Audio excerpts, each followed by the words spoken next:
Hi అండి అందరికీ. అందరు ఎలా ఉన్నారు? ఈరోజు మనం అతి పవిత్రమైన శ్రీకృష్ణుడి జన్మస్థలం కోసం కొన్ని విషయాల్ని తెలుసుకుందాం. శ్రీకృష్ణుడి జన్మస్థలం మథురలో ఉంది. మథుర శ్రీకృష్ణుడి నివాసంగా ప్రసిద్ధి చెందింది.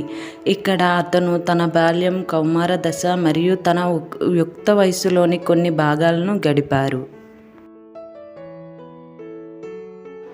ప్రపంచ దేశాల్లోనే ప్రసిద్ధి చెందిన ఆలయాల్లో మథుర ఒకటి.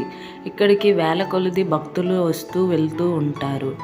మథురలో అక్కడ ఉండే ప్రజలు ఎంతో దయగల గుణంతో కలిగి ఉంటారు. పర్యాటకులతో ఎంతో ప్రేమభావంతో నడుచుకుంటారు. మథుర 1857లో బ్రిటిష్ వారికి వ్యతిరేకంగా పోరాడినప్పుడు సుప్రసిద్ధ ధైర్యవంతురాలైన రాణి లక్ష్మీబాయితో ముడిపడి ఉంది. మథుర అనేక హిందూ దేవాలయాలకు నిలయంగా ఉంది. మథురలో హోలీ పండుగ ఎంతో ఘనంగా జరుగుతుంది. ఆ సమయంలో వేల కొలది భక్తులు వచ్చి వివిధ దేశాల నుండి ఎంతో చక్కగా ఇక్కడ హోలీని జరుపుకోవడం జరుగుతుంది. హోలీకి ఎంతో ప్రాముఖ్యత ఉంది. మథురలో మాత దేవకి మరియు వాసుదేవులకి 8వ సంతానంగా శ్రీకృష్ణుడు జన్మించారు. దేవకీ మాతకి 8వ గర్భంలో పుట్టబోయే బిడ్డ చేతిలో తన మరణం ఉందని తెలుసుకున్న కంస మహారాజు శ్రీకృష్ణ తల్లిదండ్రుల్ని జైల్లో పెట్టాడు మరియు ఆమె పిల్లలందరినీ చంపడానికి ఏర్పాట్లు చేశాడు. అయితే దేవకి 8వ నెల గర్భంలో ఉన్న సమయంలో అర్ధరాత్రి శ్రీకృష్ణుడికి జన్మనిచ్చింది.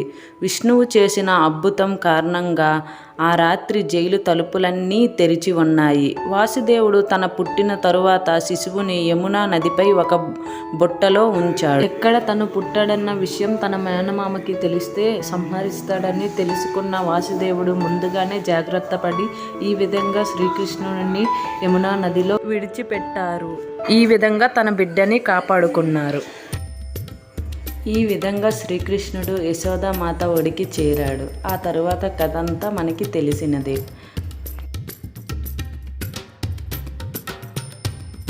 జన్మస్థాన ఆలయంలో దేవుడికి అంకితమైన ఇతర ఆలయాలు ఉన్నాయి. ఆలయంలోని పవిత్ర వాతావరణం మరియు స్వచ్ఛత శ్రీకృష్ణుడు తనను తాను వెల్లడించిన ప్రదేశం ఇదేనని హృదయంలో విశ్వాసాన్ని నింపుతుంది.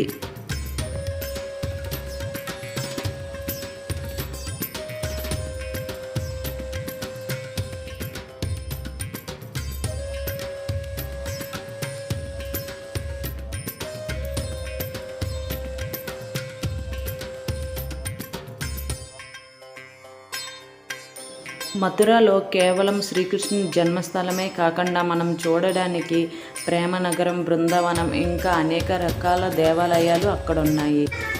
మనము యమునా నదిలో స్నానం చేసుకొని దేవుడి గుడికి వెళ్ళడం చాలా మంచిది. అలాగే మనము నదిలో చేయకూడని కొన్ని పనులు ఇప్పుడు నేను చెప్తాను.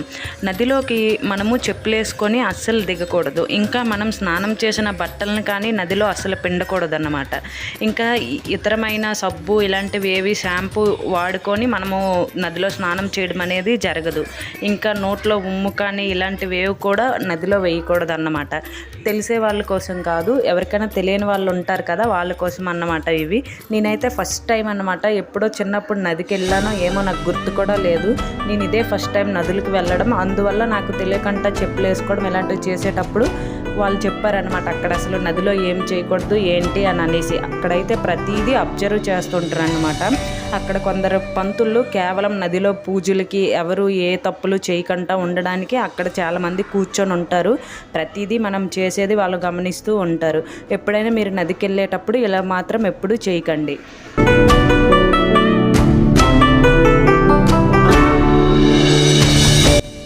మథురలో చూస్తే ఎటువైపు చూసినా కానీ నార్మల్గా దేవాలయాలు ఉంటే మనకు తెలిసిందేనే భక్తులు ఎంత రద్దీగా ఉంటారో. భక్తులైతే చాలా రద్దీగా ఉంటారు. ఇక్కడ చూసారా, శ్రీకృష్ణుడి బట్టలు అనేవి చాలా తక్కువ కాస్ట్కే దొరుకుతాయి అన్నమాట. అక్కడ చాలా ఎక్కువ తయారు చేస్తూ ఉంటారు శ్రీకృష్ణుడి బట్టలు. ఇక్కడ వచ్చేసి ఒక డ్రెస్ వచ్చేసి 100 రూపీస్ ఇస్తే చాలు అనమాట, వాళ్ళు మనకి ఇస్తారు. ఎలాగా వచ్చాం కదా, పిల్లలకి ఇదొక మంచి మెమొరీగా ఉంటుందని మేమైతే ఇద్దరి కోసం ఇలా తీసుకున్నామన్నమాట. తీసుకొని మేము యమునా నదిలో స్నానాలు చేశాక ఇప్పుడు మేము గుడికి వెళ్తున్నాం అన్నమాట. ఈ విధంగా మేము వెళ్ళేసరికి నైట్ అయిపోయింది. నైట్ 7 ఈ టైం అయిపోయింది. అప్పుడు కూడా నైట్ టైము లాస్ట్ హారతి అనమాట రాధాకృష్ణులకి ఇస్తారు. ఆ టైంకి అయితే మేము గుడికి చేరుకున్నాము. గుడి దగ్గర అయితే చూసుకుంటే నిజంగా ఎంత బాగుందంటే అంటే చాలా బాగుంది. మొత్తం ఎటువైపు చూసిన జనము, ఇంకా గుడి లోపల సైడ్స్ మొత్తం షాపులు ఉంటాయి అన్నమాట. చాలా నీట్గా ఉంటాయి. మనకి దేవుడికి ఏమేమి కావాలో ప్రతిదీ అక్కడే ఉంటాయి. మనం ఇంకా ముందుగానే తీసుకొని వెళ్ళాల్సిన అవసరం లేదన్నమాట. అక్కడే అన్నీ దొరుకుతాయి దేవుడికి కావాల్సినవన్నీ కూడా. ఆ విధంగా అయితే మనం దేవుడి కోసం ఏం కావాలన్నా తీసుకొని వెళ్ళొచ్చు.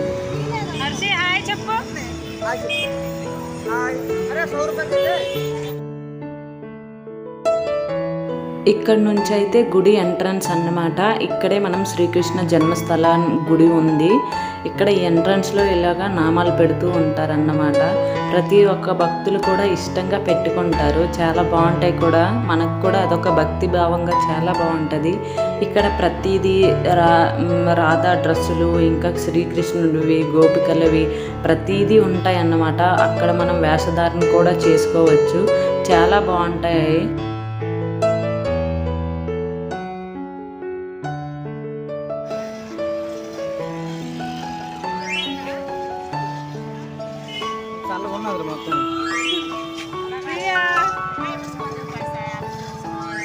చూసారా, ఇదే దేవుడి గుడి. నైట్ టైం అయితే చాలా అంటే చాలా బాగుంటుంది. మొత్తం లైట్ సెట్టింగ్తోని మనకైతే చాలా ప్రశాంతంగా ఉంటుంది.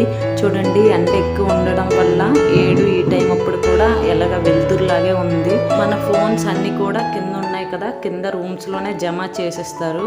ఇలా బయట అయితే షాప్స్ అన్నీ ఉంటాయి శ్రీకృష్ణుడు తాలూకువి. ఇక్కడ చూసారా, ప్రసాదం కూడా అదే మనం పట్టుకొని వెళ్ళొచ్చు, లేదంటే స్వీట్ బాక్సులు కూడా తీసుకొని వెళ్ళొచ్చు అన్నమాట. అవి ఇక్కడైతే మేము ఒక మిస్టేక్ చేసాము. మా పాపని చూసారు కదా, ఇక్కడ మేము గోపిక డ్రెస్సులు తీసుకుందామని అనేసి ఇంకొక షాప్కి వెళ్ళామన్నమాట. తను వాళ్ళ డాడీ దగ్గరికి వెళ్ళింది. నేను, మా పిన్ని, మా చెల్లి ఇంకా మేము షాప్కి వెళ్ళామన్నమాట, వేరే షాప్కి. సరే, తను అక్కడ ఉందనేసి మేము వెళ్ళాము. ఇంకా తను మా హస్బెండ్ దగ్గర నుంచి మా తమ్ముడు దగ్గరికి వెళ్ళిపోయింది అనమాట. ఇలా చిన్నపిల్లలు ఒకరి దగ్గర నుంచి ఒకరి దగ్గరికి వెళ్తారు కదా, అలా వెళ్తూ ఉండగా ఒక 2 మినిట్స్ మేమందరం ఒక షాప్లో ఉన్నాం. తను మాత్రం ఈ డ్రెస్సుల దగ్గర ఉండిపోయింది. టక్కని చూసేసరికి పాపేదని అనేసి అస్సలు చాలా భయపడిపోయాము. ఇప్పటికి ఇంకా అసలు ఎక్కువ జనాభా లేదు కాబట్టి పనికొచ్చింది అనమాట. నిజంగా ఆ రోజు అయితే మాత్రము దేవుడు ఉన్నాడనే అనుకున్నాము. ఎందుకంటే ఎక్కువ జనం ఉంటే కొంచెం మిస్ అయినా కూడా దొరకడం కష్టమే కదా. అలాగనేసి ఇంకా తను ఎక్కడైతే నిల్చుందో అక్కడే అలా ఉండిపోయింది అన్నమాట, దేవుడు చెప్పినట్టు. మథుర ఒక అద్భుతమైన నగరం. అందులోన రాధాకృష్ణులు ఉంటే ఎవరికైనా ఇంకేం కావాలి. మీరు కూడా ఒకసారి వెళ్ళండి. జై రాధే కృష్ణ. Thank you.